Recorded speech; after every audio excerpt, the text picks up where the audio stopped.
It was a day marked with silence in Kiev, but defined by a flurry of words from across the world.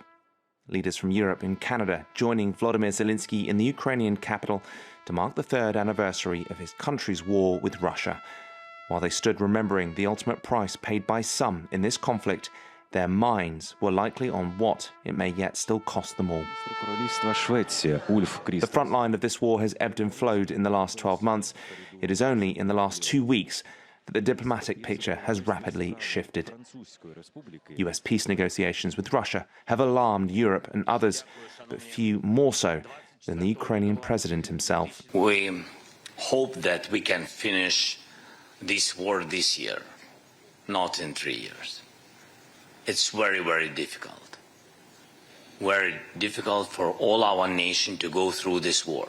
But with all respect to our soldiers and our people, if Ukraine will be in EU and in NATO in closest years, of course it will help us very much. And I think that they will not come back if we will have strong army and strong allies and strong unity.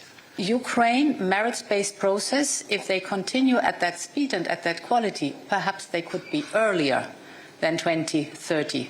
So thank you very much for giving the impulse, and let's work hard on all sides really to keep the momentum up.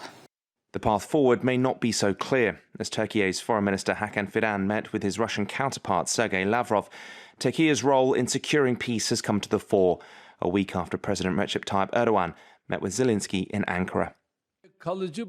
Addressing leaders in Kiev, Erdogan said all sides must commit to diplomacy and to negotiation.